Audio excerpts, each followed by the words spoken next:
They were thrown into a blazing furnace, but didn't burn. Shadrach, Meshach, and Abednego refused to bow to a golden idol even.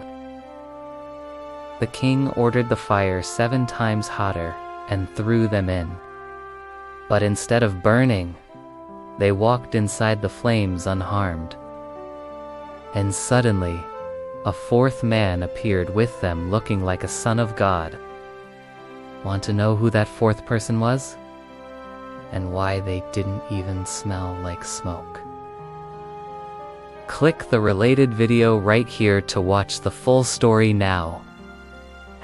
#Bible Shorts, #Faith Under Fire, #Miracle Story, #Shadrach Meshach Abednego, #Jesus Saves.